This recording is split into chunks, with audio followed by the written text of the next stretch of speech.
हमारी आज की कहानी है माँ का अपमान। पापा, यह क्या आपने मेरी बीवी लगा रखा है? ऐसा लगता है जैसे मैं जानता ही नहीं कि यह आपकी पत्नी है। मनीषा बोली, आपकी पत्नी कोई अनोखी या हूर की परी नहीं है। जब से आए हैं बस एक ही रट लगा कर बैठे हैं। हमने कहा था क्या माँ को जबरदस्ती हमारे साथ चलने के लिए? हमारे लाख मना करने के बाद भी माँ जबरदस्ती हमारी गाड़ी में आकर बैठ गई और मना करने के बाद भी उतर नहीं रही थी। बस जिद लगाकर बैठी थी, मुझे तो बेटे बहू के साथ ही रहना है। तो मजबूरी में आकर हमें माँ को गाड़ी से धक्का देकर उतारना पड़ा। तो क्या गलत किया? अब बुढ़ापे में इन बूढ़ी हड्डियों का बोझ कौन ढोएगा?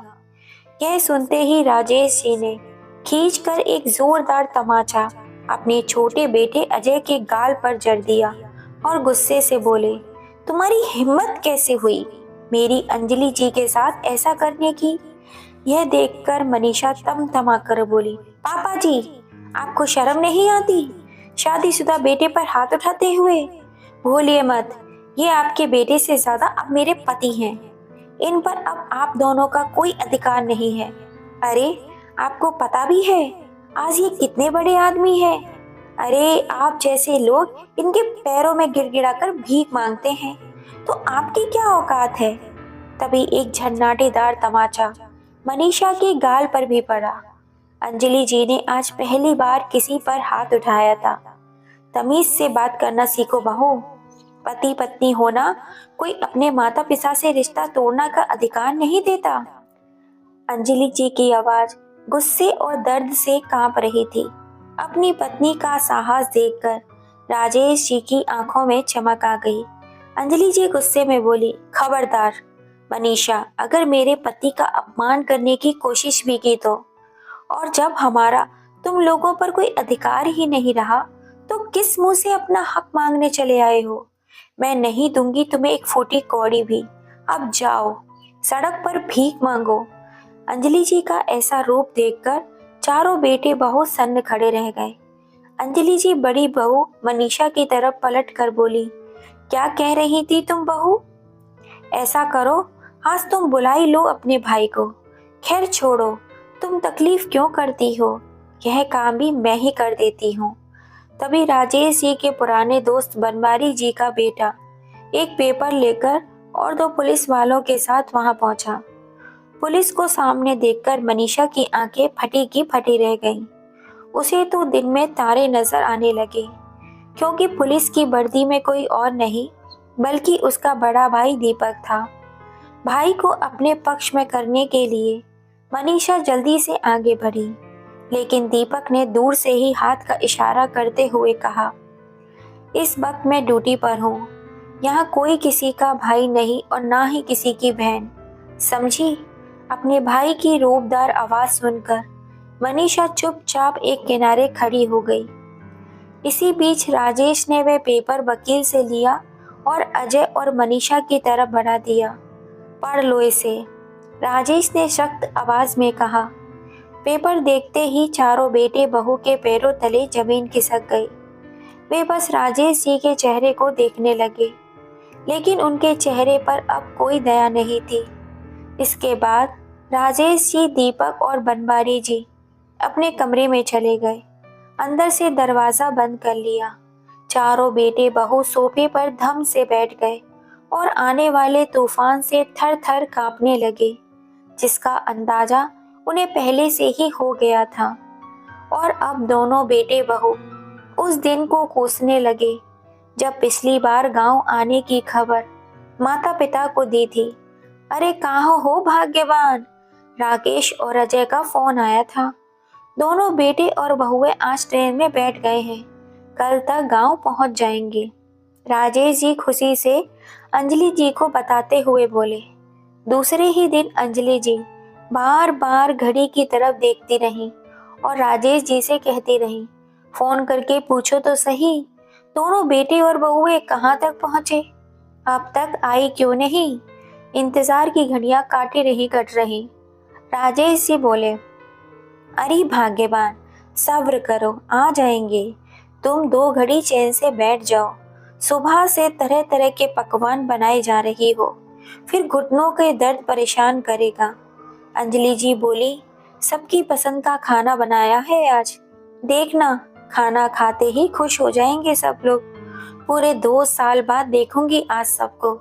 आंखें तरस गई हैं राकेश और अजय को देखने के लिए। खूब प्यार लुटाऊंगी बेटे और बहुओं पर। 2 साल का पूरा हिसाब लूंगी आज। राजेश जी मुस्कुराते हुए बोले, अरे अंजलि, अब वे बेचारे भी तो क्या करें, दोनों का काम ही ऐसा है। सुबह 9 बजे से शाम को 7 बजे तक की ड्यूटी, ऑफिस में जाना ही पड़ता है।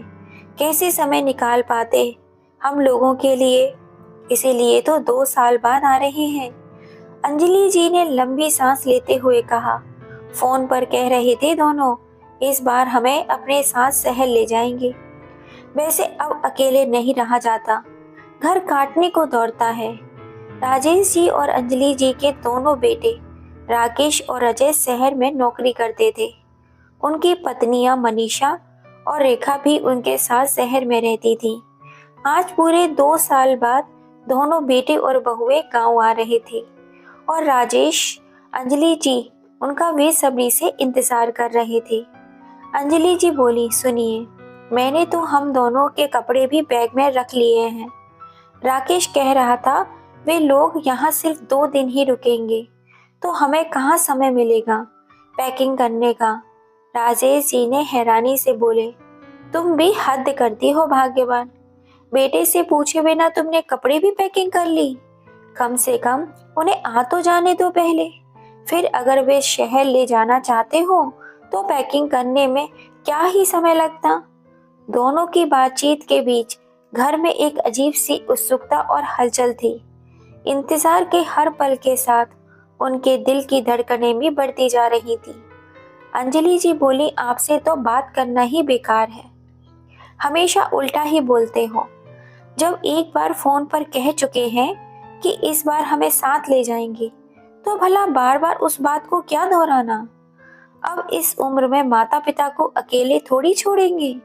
मेरे बेटे, इतना तो भरोसा है मुझे अपनी परवरिश पर। इतने में गाड़ी के आने की आवाज सुनाई दी। अंजलि जी और राजेश जी खुशी से झूम उठे और बाहर स्वागत के लिए भागे। लेकिन जैसे ही रोहित और अजय, मनीषा और रेखा उतरे, किसी ने भी झुककर पैर नहीं छुए, ना ही अभिवादन किया। अंजलि जी मन ही मन को सोचने लगी, बेचारे बहुत थक गए होंगे, इसलिए पाँव छूना भूल गए। कोई बात नहीं, अभी अंदर आए और थोड़ी देर बाद खाना खाने के लिए बैठ गए। छोटा बेटा अजय खाना खाते खाते बोला, वाह माँ, तुम्हारे हाथों में आज भी वही स्वाद है जो सालों पहले हुआ करता था। कुछ भी कहो माँ, मनीषा तुम्हारे जैसा खाना कभी नहीं बना सकती। यह सुनकर मनीषा गुस्से से अजय को घूरने लगी और बाकी सब हंस पड़े। थोड़ी देर बाद सब बातें कर रहे थे, फिर अपने अपने कमरे में आराम करने चले गए। शाम को अंजलि जी सबके लिए चाय बनाकर लाई, तो बड़े बेटे राकेश ने अजय से कहा, अजय, परसों शाम की टिकट करवा देता हूँ, हम चारों वापस लौट जाएंगे। अजय ने सिर हिलाकर सहमति जताई। यह सुनकर अंजलि जी बोली, बेटा, इस बार तो तुम लोग मुझे और तुम्हारे पिताजी को भी साथ ले जाने वाले थे ना। इतने में अजय की पत्नी मनीषा बोली, मम्मी जी, अभी अभी तो हमने नया फ्लैट लिया है, अभी वहाँ काम भी बाकी है, ऐसे में आप लोगों को कैसे रखेंगे। अंजलि जी तुरंत बोली, अरे कोई बात नहीं बेटा, इतने दिन हम राकेश के घर रह लेंगे। इस पर राकेश की पत्नी रेखा बोली, आप तो जानती हैं मम्मी जी, मैं और राकेश सुबह ऑफिस के लिए निकल जाते हैं और देर रात ही घर आते हैं। अभी हमारी इतनी इनकम भी नहीं कि कुक और मेड लगा सकें। मेरे घर में तो राशन का सामान भी जमा नहीं रहता। ऐसे में आप बूढ़े लोगों के खाने पीने का ध्यान मैं नहीं रख पाऊंगी। यह सुनकर राजेश जी और अंजलि जी आबक रह गए। राकेश और अजय ने भी अपनी पत्नियों की बात का समर्थन करते हुए कहा, मम्मी जी, पापा जी, अभी हम खुद वहाँ ठीक से सेट नहीं हुए हैं, ऐसे में आप लोगों को ले जाकर कोई मतलब नहीं है। और मम्मी, शहरी जीवन आसान नहीं होता। अंजलि जी की आंखें भर आईं। उन्होंने कांपती आवाज में कहा, बेटा, तुम लोगों के बिना मेरा यहाँ दिल नहीं लगता। खाली घर मुझे काटने को दौड़ता है। हम दोनों बुढ़े सिर्फ तुम लोगों के साथ रहना चाहते हैं। यह कहते हुए अंजलि जी फूट फूट कर रोने लगी। राजेश उनके पास चुपचाप खड़े रहे, लेकिन उनके चेहरे पर गुस्से और दर्द का मिला जुला भाव साफ दिखाई दे रहा था। बेटे और बहुओं ने अपनी नजरें झुका ली, लेकिन किसी ने कुछ नहीं कहा। अभी तो मेरे शरीर में इतनी ताकत बची है कि मैं घर का सारा काम कर सकती हूँ। तुम लोग हमें अपने साथ क्यों नहीं ले चल सकते? उनकी बात सुनकर बेटे और बहुओं ने कोई प्रतिक्रिया नहीं दी। मनीषा अपने कमरे में जाकर राकेश से बोली, यह बुढ़िया तो पीछे ही पड़ गई है शहर आने के लिए, मगर मैं कह देती हूँ, मुझसे इनकी सेवा चाकरी नहीं होगी। तुम तो जानते हो वहाँ अकेले हमारी कितनी अच्छी लाइफ है। राकेश बोला, हाँ तो मैं भी कौन सा इन्हें अपने साथ शहर ले जाने के लिए तैयार हूँ। ये यहाँ रहे यही सही है। दूसरी ओर मनीषा भी कहाँ चुप रहने वाली थी। उसने अजय से कहा, देखो, ये दोनों गांव में ही रहें तो बेहतर है, वरना ये आकर हमारी जिंदगी में दखल देने लगेंगे। अजय ने हंसते हुए कहा, डोंट वेरी यार, हम दोनों के इतने सारे शौक हैं कि अपना ही खर्चा उठ जाए वही बड़ी बात है। इन्हें साथ ले जाकर खर्चा और बढ़ाने का कोई मतलब नहीं। असल में बेटे बहुएं अंजलि जी और राजेश जी को अपने साथ शहर ले जाना ही नहीं चाहते थे। उनकी आज़ादी भरी जिंदगी में कोई रुकावट नहीं आनी चाहिए। पार्टी करना, बाहर घूमने जाना, देर रात तक मस्ती करना, ये सब उनकी दिनचर्या का हिस्सा था। लेकिन माँ बाप को यही कहकर टाल देते कि अभी वे लोग सेट नहीं हुए हैं, ताकि उन्हें शहर न ले जाना पड़े। 2 दिन बाद बेटे बहुओं के शहर वापस जाने का समय आ गया। अंजलि जी की आंखों से आंसू थमने का नाम नहीं ले रहे थे।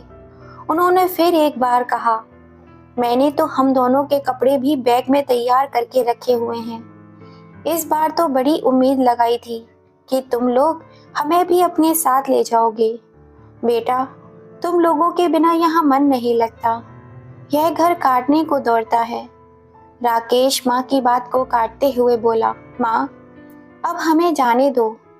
क्या जाते वक्त रोना धोना लगा रखा है? अजय बोला, हाँ माँ, आप लोग शांति से यहाँ रहो। वैसे भी शहरी जीवन आप लोगों के लायक नहीं है। यह सुनकर अंजलि जी मनीषा का हाथ पकड़कर गिड़गिड़ाई, बहू, तुम चिंता मत करो, मैं घर के तुम्हारा सारा काम कर लूंगी, बस हमें अपने साथ ले चलो।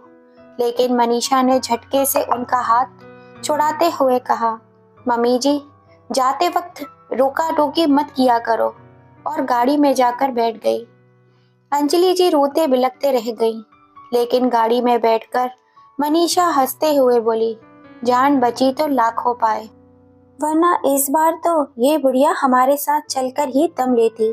राकेश और अजय ने भी ठहाका लगाते हुए कहा, हाँ सच में, इस बार तो यहाँ आकर हमने गलती कर दी। गाड़ी धीरे धीरे आंखों से ओझल हो गई। अंजलि जी अपने आंसू पोंछते हुए बोली, सुनिए, घर कितना खाली खाली लग रहा है। बेटे और बहुओं के बिना यहाँ बिल्कुल भी अच्छा नहीं लग रहा। और फिर से फूट फूट कर रो पड़ी। राजेश जी उनकी तरफ देख रहे थे, कहना चाहते थे, अंजलि, अब तुम्हारे बेटे बदल चुके हैं, वे अपने साथ नहीं रखना चाहते। लेकिन अंजलि जी की हालत देखकर उन्होंने चुप रहना ही बेहतर समझा। अंजलि जी खोई खोई सी रहने लगी थी, खाना भी ढंग से नहीं खाती थी। उनके चेहरे की झुर्रियां और गहरी हो चुकी थी। राजेश जी ने उन्हें बहुत समझाने की कोशिश की, मगर अंजलि जी को यह बात समझ में नहीं आ रही थी। उनके दिल पर बेटे और बहुओं के मुंह की पट्टी बंधी हुई थी। धीरे धीरे अंजलि जी बीमार रहने लगी। हर पल बेटे और बहुओं के फोन का इंतजार करती रहती, लेकिन ना कोई फोन आया और ना ही कोई संदेश। आखिरकार खुद ही उन्होंने फोन किया। राकेश ने हमेशा की तरह बिजी होने का बहाना बना दिया और अजय ने फोन उठाया। मगर ढंग से बात भी नहीं की। अब तो अंजलि जी रो रो कर आंसू भी सूख चुके थे। घर का हर कोना उन्हें खामोशियों में डूबा देता। उनके चेहरे पर सिर्फ एक ही सवाल लिखा हुआ था, क्या मैंने अपनी बेटे बहुओं की खुशी के लिए अपना पूरा जीवन देकर कोई गलती की। एक रोज अंजलि जी अपने बरामदे में बैठी हुई थी। उन्हें बाहर से आवाज आई, मीठे मीठे फल ले लो फल, मीठे मीठे फल ले लो फल, शहद से भी मीठे फल ले लो फल। अंजलि जी ने नजर उठाकर देखा तो एक वृद्ध महिला करीब 60-65 साल की सर पर टोकरी रखकर फल बेच रही थी। उसके चेहरे पर एक सुकून भरी मुस्कान थी। उसे देखकर ऐसा लगा जैसे वह अपनी जिंदगी से बहुत खुश हो। अंजलि जी ने उसे बुलाया और फल देखने लगी। अंजलि जी ने पूछा, आप इस उम्र में भी घर घर जाकर फल क्यों बेच रही हैं? क्या आपको कोई अपना नहीं है इस दुनिया में? वृद्ध महिला पहले तो मुस्कुराई और फिर बोली, बहन जी, मेरे 4 बेटे हैं, सब शहर में रहते हैं। अपना पेट काट काट कर उन्हें पढ़ाया लिखाया, शहर में नौकरी लगते ही उनकी शादियां भी करवाई। मगर अब चारों में से किसी के घर में मेरे लिए थोड़ी सी भी जगह नहीं है। पति का साथ तो जवानी में ही छूट गया था। ऐसे नालायक बेटों पर निर्भर रहने से बेहतर है कि मैं अपना काम करूं, छोटा ही सही, मगर यह मेरा काम है। घर घर जाकर ताजे ताजे फल बेचती हूँ, जिससे मेरा खर्चा भी निकल जाता है और 4 लोगों से हंस बोल भी लेती हूँ, तो दिल को भी सुकून मिल जाता है। अंजलि जी को उसकी बात सीधे दिल पर लगी। वे सोचने लगी, मुझे देखो, जो अपने बेटे और बहुओं के लिए रोती रहती हूँ, यहाँ ये महिला अपने आत्मसम्मान से जी रही है। मुझे तो उसने एक नई राह दिखा दी। बस उसी क्षण अंजलि जी ने भी एक कठोर फैसला ले लिया। अब वे बेटे और बहुओं के लिए आंसू नहीं बहाएंगी, जिन्हें उनकी रत्ती भर भी परवाह नहीं है। शाम को जब राकेश जी घर लौटे तो देखा अंजलि जी ने उनकी पसंद की खिचड़ी बनाई थी। राकेश जी ने कहा, अंजलि, आज तुम कुछ अलग सी लग रही हो, यह बदलाव कैसे आया? अंजलि जी ने उस वृद्ध महिला की हुई मुलाकात के बारे में बताया। राजेश जी बोले, अंजलि, मैं तो पहले ही समझ गया था कि तुम्हारे बेटे और बहू बदल चुके हैं। खैर, देर आए दुरुस्त आए, तुमने सही सोचा। अंजलि जी ने मुस्कुराते हुए कहा, अब मैं अपना काम शुरू करना चाहती हूँ। पापड़ बनाने का काम बचपन से जानती हूँ, बस थोड़ा सामान ले आओ, फिर देखना। राजेश जी उनकी बात सुनकर खुश हो गए और पापड़ बनाने का सामान लाने चले गए। अंजलि जी ने पापड़ बनाने को अपने हुनर का हथियार बना लिया। धीरे धीरे उनका काम चल पड़ा। वे अपने काम में इतनी व्यस्त हो गई कि अब उन्हें बेटे और बहुओं की याद करने का समय ही नहीं मिलता। दूसरी ओर शहर में राकेश ने अजय से कहा, भैया, रोज 9 से 7 की नौकरी करके थक चुके हैं और इस सैलरी में अब गुजारा भी बहुत मुश्किल हो गया है। अजय ने सहमति में सिर हिलाते हुए कहा, हाँ यार, मेरा भी यही हाल है। क्यों ना हम दोनों मिलकर कोई अपना व्यवसाय शुरू करें? ललिता बोली, व्यवसाय करने के लिए पैसे चाहिए होंगे और वो कहाँ से लाओगे? मनीषा तपाक से बोली, गांव में आपकी माँ और पिताजी का घर है, उसे बेचकर पैसे जुटा लो। वैसे भी उस घर का अब कोई काम नहीं है। राकेश और अजय को ये सुझाव सही लगा। अगले ही दिन वे दोनों अपनी पत्नियों के साथ गांव पहुंच गए। गांव में जब उन्होंने अपनी माँ का नया व्यवसाय देखा तो चारों को बहुत आश्चर्य हुआ। मनीषा ने व्यंग करते हुए कहा, जब हम लोग यहाँ से गए थे तो बुढ़िया रो रो कर मरी जाने वाली थी, और यहाँ देखो अब नया कारोबार कैसे जमा रखा है। ललिता बोली, चलो बुढ़िया के पैरों में गिर जाते हैं, शायद हमें माफ कर दे। तभी पीछे से अंजलि की आवाज आई, इसकी कोई जरूरत नहीं है और तुम लोग चिंता मत करो, अब तुम्हारे साथ शहर जाने के लिए गिड़गिड़ाने वाली नहीं हूँ। शायद उस वक्त मैं तुम्हारे बिना रह नहीं पाती, इसलिए तुमसे मिन्नतें की थी, मगर तुमने मुझे छोड़कर जिंदगी का असली पाठ सिखा दिया। राकेश ने माँ की बात काटते हुए कहा, माँ, हम यहाँ दरअसल एक व्यवसाय शुरू करना चाहते हैं। इसके लिए हमें पैसों की जरूरत है। अगर आप अंजलि जी ने उसे बीच में रोकते हुए कहा, अगर मैं क्या क्या अगर मैं क्या आज 2 साल बाद तुम लोग गांव आए हो। बीच में एक बार भी तुम लोगों को हमारी सुध लेने का समय नहीं मिला और अब पैसे मांगने चले आए हो। तुम जैसे नालायक बेटों की मुझे कोई जरूरत नहीं है। जाओ, जैसे आए हो वैसे ही वापस लौट जाओ। राजेश जी ने गुस्से में कहा, अंजलि बिल्कुल सही कह रही है। अब हमारे पास ना तो तुम्हें देने के लिए घर है, ना ही पैसा है और ना ही माँ बाप का आशीर्वाद। समझ लो, तुम्हारे लिए हम लोग दोनों मर चुके हैं। बड़ा बेटा राकेश गुस्से में बोला, पापा, आप शायद भूल रहे हैं, इस घर पर हमारा भी अधिकार है। मनीषा ने कहा, अगर आप लोग नहीं माने तो मैं अपने भाई को बुलाकर आपको झूठे केस में फंसा दूंगी, फिर सड़ते रहना जेल में। अजय भी सुर मिलाते हुए बोला, सही कह रही हैं भाभी जी आप। बस आप इन बुढ़े बुढ़िया से इन पेपर पर साइन करवा दीजिए, वरना उंगली टेढ़ा करना तो हमें भी आता है। यह सुनते ही राजेश जी ने गुस्से से अजय को एक थप्पड़ मारते हुए कहा, तुम लोग हमेशा बेवकूफ थे और आज भी बेवकूफ ही रहोगे। छोटी बहू अनीशा ने चिल्लाते हुए कहा, पापा जी, शर्म नहीं आती आपको? भूलिए मत, ये मेरे पति हैं, अब इन पर आपका कोई अधिकार नहीं है। अंजलि जी ने अचानक एक जोरदार तमाचा मनीषा के गाल पर जड़ दिया। अंजलि जी गुस्से से बोली, अब हमारा तुम लोगों का कोई अधिकार नहीं है। जो किस मुंह से भिखारियों की तरह हक मांगने के लिए चले आए हो? नहीं दूंगी एक फूटी कौड़ी भी। अब जाओ और जाके सड़क पर भीख मांगो या कहीं और। उनका ऐसा रूप देखकर चारों सन्न रह गए। अंजलि जी ने बड़ी बहू से कहा, वो क्या कह रही थी तुम कि अपने भाई को बुला लोगी? चलो बुला लो। अरे, यह तकलीफ भी तुम क्यों करती हो? चलो मैं ही बुला देती हूँ, मगर याद रखना, अब तुम्हारे झूठे आरोपों से हमें डर नहीं लगता। अंजलि जी और अजय जी के घर का माहौल बहुत गर्म था।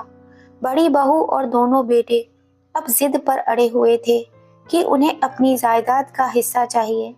बड़ी बहू मनीषा ने धमकी भरे लहजे में कहा, अगर आप लोग हमें हिस्सेदारी नहीं देंगे तो अंजाम बहुत बुरा होगा। अंजलि जी को यह सुनकर एक गहरी ठेस लगी, लेकिन उन्होंने अपना संयम बनाए रखा। तभी राजेश जी ने फोन करके अपने पुराने दोस्त बनवारी जी के बेटे को बुलाया। दीपक हाथ में कुछ पेपर्स और साथ में 2 पुलिस वालों के साथ घर गया। दीपक पुलिस अधिकारी था और उसकी वर्दी पर चमकते बेंच ने कमरे का माहौल एकदम बदल दिया। पुलिस को देखकर बड़ी बहू मनीषा के तो होश ही उड़ गए। वे घबराकर आगे बढ़ी, लेकिन दीपक ने सख्त लहजे में कहा, इस वक्त मैं ड्यूटी पर हूँ। यहाँ कोई किसी का भाई नहीं है और ना ही कोई किसी की बहन है। अपने दिमाग में यह बात बिठा लो। दीपक की रोबदार आवाज से मनीषा एकदम चुपचाप किनारे हो गई। राजेश जी ने उन पेपर्स को उठाकर बेटे और बहुओं की तरफ बढ़ाया। राकेश ने जब पेपर्स पढ़े तो उसकी आंखें फटी की फटी रह गईं। उसमें साफ साफ लिखा हुआ था, बेटे और बहुओं ने अपने माता पिता के साथ किसी भी तरह का दुर्व्यवहार किया या उन्हें टॉर्चर करने की कोशिश की या जायदाद हड़पने का प्रयास किया तो पुलिस उनके खिलाफ सख्त से सख्त कार्रवाई करेगी। आज राजेश जी ने मुस्कुराते हुए कहा, बेटा, डिग्रियां तो तुमने बहुत बड़ी बड़ी हासिल कर ली, पर अकल और समझ में अब भी तुम हमसे बहुत नीचे हो।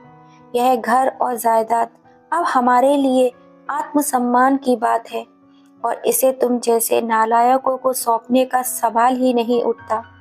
चारों बेटे और बहुओं के चेहरे पर हवाइयां उड़ रही थी। तभी दीपक ने मनीषा की ओर देखा और गुस्से में खींचकर उसे 2 चौचार चमाटे जड़ दिए। उसने कड़क आवाज में कहा, तेरी इसी हरकतों की वजह से मम्मी पापा ने तुझसे पीछा छुड़ाने के लिए जल्दी शादी कर दी थी। वहां भी तूने अपनी भाभी की नाक में दम कर रखा था। यहाँ पति के घर की इज्जत का भी तूने वही हाल कर दिया। यह सबको पता है। अगर तेरी यही हरकतें जारी रही तो याद रख, तेरे लिए मायके का दरवाजा हमेशा के लिए बंद हो जाएगा। मनीषा के चेहरे पर शर्मिंदगी और डर का मिक्सचर साफ झलक रहा था। दीपक ने आगे कहा, और तुम सब लोग सुनो, आज के बाद अगर किसी ने भी मम्मी पापा को परेशान करने की कोशिश की तो पुलिस तो तुम लोगों को ऐसा सबक सिखाएगी कि जिंदगी भर याद रखोगे। इन पेपर्स पर तुम सबके खिलाफ सख्त कार्रवाई का कानूनी अधिकार है। अब यहाँ से निकलो और वापस शहर लौटकर यहाँ कभी मत आना। राकेश और अजय ने अपने माता पिता से माफ़ी मांगते हुए कहा, माँ, पापा, हमसे बहुत बड़ी गलती हो गई, हमें माफ़ कर दीजिए। अब हम आपको कभी परेशान नहीं करेंगे। लेकिन राजेश जी ने ठंडी नज़रों से देखते हुए कहा, माफ़ी? अब माफ़ी मांगने से कुछ नहीं होगा। तुम्हारे झूठे रिश्ते अब हमें नहीं चाहिए। जाओ और वापस कभी इस चौखट पर कदम मत रखना। हम समझेंगे कि हमारे कोई बेटे ही नहीं है। अंजलि जी ने सख्त स्वर में कहा, हमने तुम्हें अपने खून पसीने से पाला, लेकिन बदले में सिर्फ अपमान मिला। अब हमारी जिंदगी में तुम्हारी कोई जगह नहीं। जाओ, जहाँ तुम्हें जाना है वहाँ जाओ।